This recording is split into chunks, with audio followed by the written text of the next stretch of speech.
video, we're going to take a look at removing the lower control arm ball joint from the Nissan Frontier, Xterra and Pathfinder 4x4 application, also known as the D22 chassis.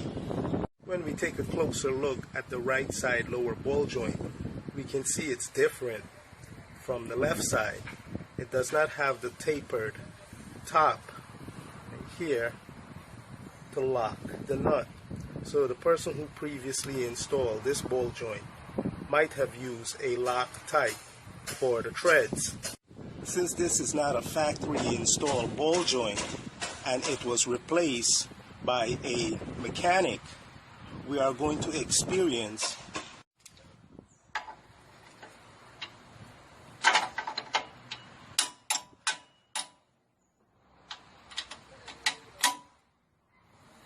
the ball joint will rotate completely, preventing the nut from removal.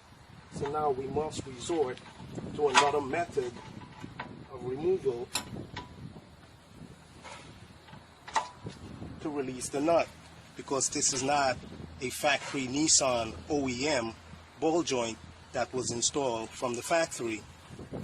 What we are experiencing here is a clearance issue between the ball joint itself and the lower control arm.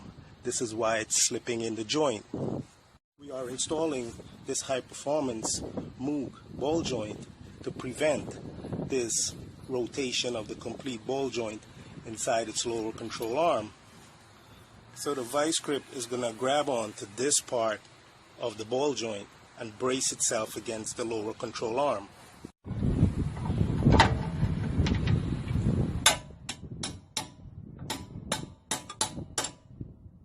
So you should use a hammer to do any kind of impact. It's never good to use the tool itself.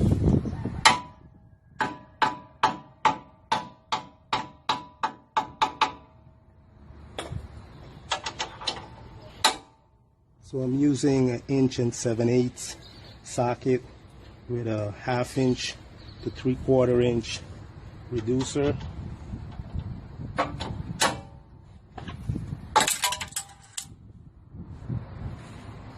This is the best position for placing the vice grip onto the ball joint. So now the problem has truly become the Samsung phone and not the vehicle. So I repositioned the camera to show you where the new location for the vice grip is placed on the ball joint. Now it will place itself, or it will brace itself against this lip of the lower control arm.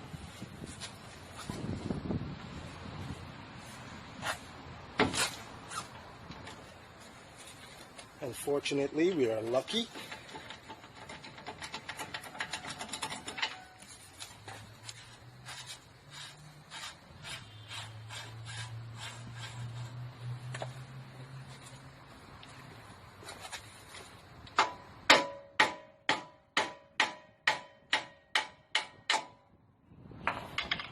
And that's what you want to have in case you should run into a non-OEM or Nissan ball joint without the security lock. So this is the ball joint that I told you before is inferior because it does not have a grease nipple like the MOOG.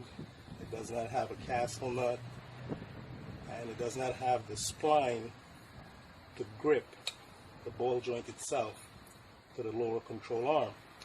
So during off-roading or extreme driving with this vehicle, this ball joint will have a tendency to move in here, causing a breakage like we experience on the upper control arm.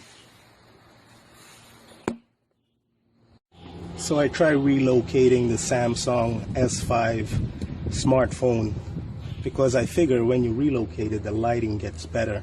But here, this ball joint is much worse than the left side ball joint, because this has an actually clunk to it. So let's go ahead and replace this. We must clean up here, apply some paint.